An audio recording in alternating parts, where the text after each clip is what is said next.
Hi there, Johnny here at Anthony James Cars. And this is going to be a quick video about supercar sales, sale or return, and if it's safe. Quick answer, yes it is. But on the back of Targa Floria, a supercar dealer going bust, and then GVE previously in Gmund and Zion and Group 1 doing what Group 1 are doing, it's fair to say the internet has gone crazy and there's a lot of hyperbole and a lot of misinformation. And there's a lot of people with cars questioning if sale or return is safe.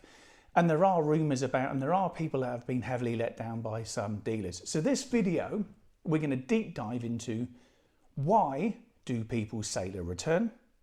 We're going to look at how it goes wrong. And lastly, we're going to have a little bit on how to make sure your car's safe, how to safely do sale or return. Because YouTubers love them. But there's a lot of misinformation because YouTubers don't actually sell cars. They sell advertising and they sell airtime. Their job is for you to watch their videos. I'm not a YouTuber, which is probably the reason why this video isn't brilliant, but hopefully the information works because I am a car salesman. So we are going to base it on this car here. Now, all right, I know you're thinking definitely not a YouTuber because all right, we'll do it digitally.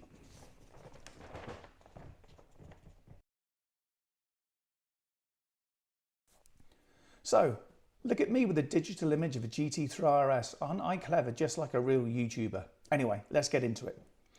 992 GT3 RS. Now, I've chosen this car because it's not a car that I've sold, it's just a random car, but just for the purposes of this, why would you want to sale or return your supercar or your sports car? So, let's look at the valuation. Auto Trader says that this car has a retail value of £235,627 with a trade-in, a part exchange value if you will, of £193,153. Well, I think that's a bit mean. I think Auto Trader's valuation is a bit pants. I think it's more like £244,995 retail, but I don't think the trade-in price is too wrong and I think we're going to keep it at that. For this illustration. And the reason for that is if you look for a 991 GT3 RS, there's only 9 available, but for a 992 GT3 RS, there's 31. There's absolutely loads out there. So in this instance, supply is greater than demand. But anyway, why would you want to sale or return your GT3 RS rather than sell it or part exchange it? So in this instance, 93% of all cars on the road today that are over £80,000 has finance on them. So it's highly likely this car will have finance. So let's say it's got £180,000 outstanding finance. So you sell it to a dealer or you part exchange it and you only get £193,153. That returns you just £13,135. Not really great. However, let's say you're going to sale or return this GT3 RS because you haven't decided what car you want yet, but you just want to maximize your return. Because the retail price is £244,995 and the average price of sale or return is about £5,000 plus VAT. It's not really expensive. You would get a whopping £64,995 back. That's a huge £51,842 more in your pocket. So the reason why most people want to sale or return their cars is because it gets you a lot more money. And of course, because it's financed, you can't sell it on your drive because you're not FCA, so you couldn't really finance it and you probably wouldn't want a part exchange because most of these cars come with part exchanges. So, moving on. Let's look at how the business constructs and again, where businesses start getting into problems with this. You've got your 992 GT3 RS. It's got £244,995 retail. If you sale or return it, you should return the customer £64,999.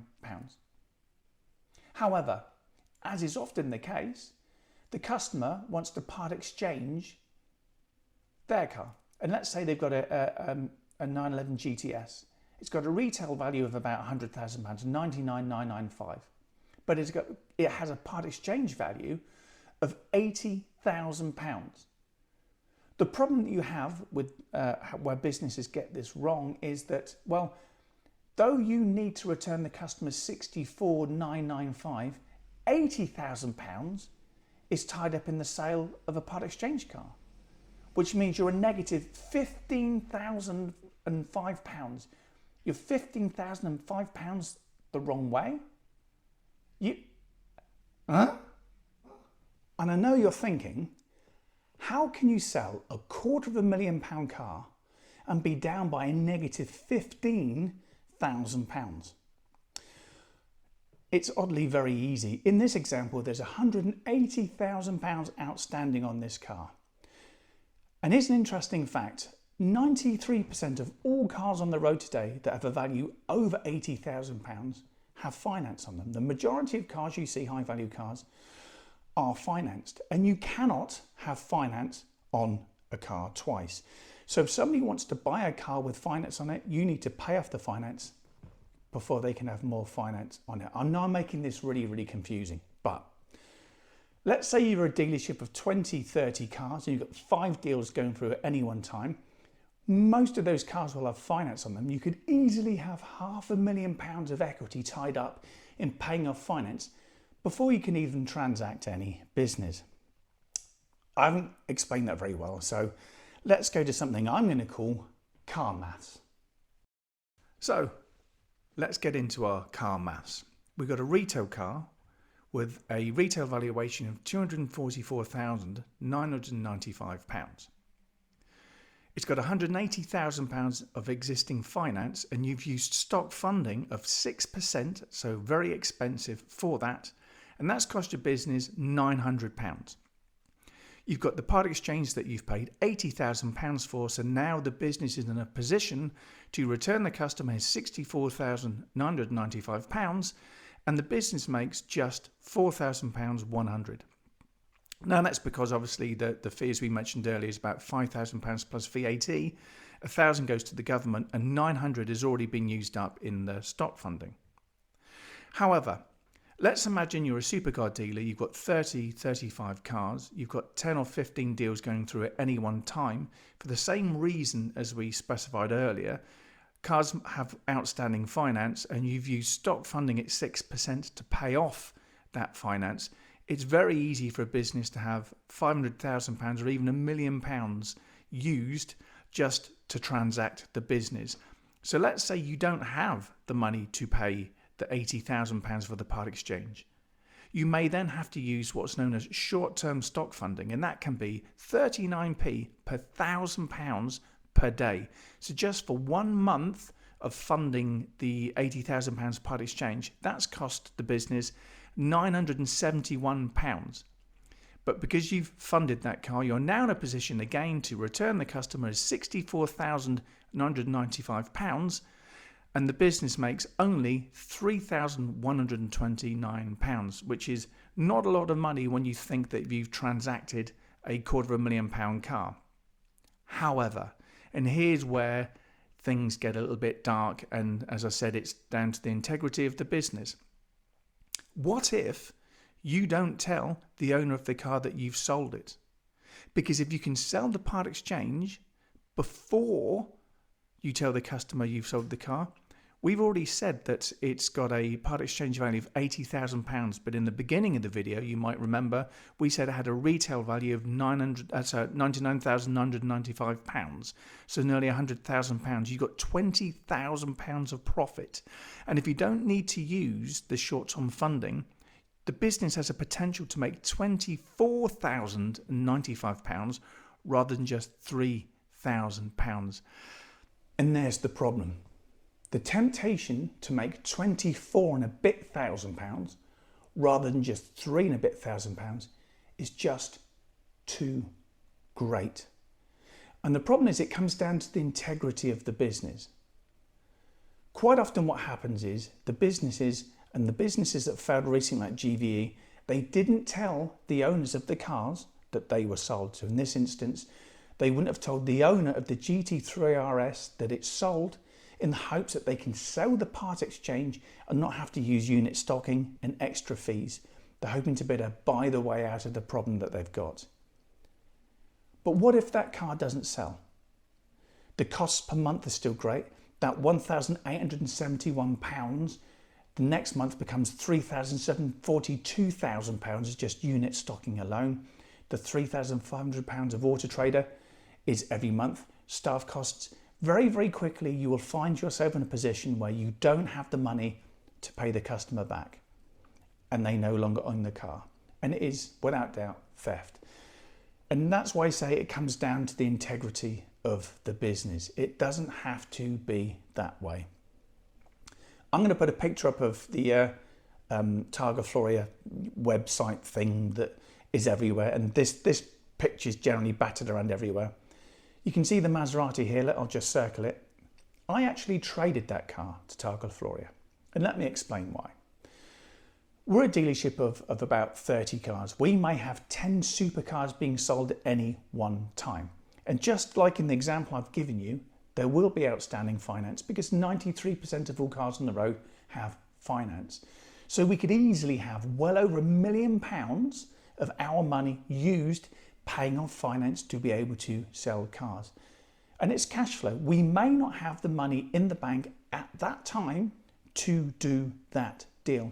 So what we do, and what a lot of businesses do, because as a trade network, you simply trade the car out, because my responsibility is to the owner of the car and the seller of the car. They aren't responsibility for my cash flow or my business. So we trade the car, get the money in, close the deal, pay the owner of the car, and let the new owner drive away happy in his supercar. If we only make £4,000, £5,000, and that was the agreed sale or return sum, then so be it. That's what we've agreed to do. But let's look at how do you make sure that sale or return is safe. If you've got a car on sale or return, how can you make sure that it's safe? The first thing I'm going to bring up is something I've mentioned quite often in this video, is finance.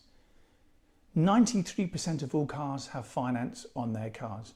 Inevitably, you very highly have got finance on your own car. If you're sale or returning a car, well, if you've got finance on it, you don't own it. A bank does. And the whole point of this cash flow, paying off finance settlement, etc., that's because you cannot have finance on a car twice.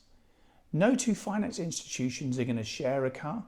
So if you've got a car on sale or return with a dealership, do not settle your finance. Keep the finance in place, keep paying it. That's how you know you're safe. If that dealer says to you, hey, look, can you get me a finance settlement? You know they've got somebody about to pay for that car, and they cannot pay off your finance without your permission because they need details from you, such as the settlement, the actual settlement figure and the bank details. So you can check if that finance is being paid off. If the finance is being paid off, you know the car's been sold. Stay close to the dealership, make sure you get your money, make sure the car doesn't go anywhere. And the other one, and I said this in the last video,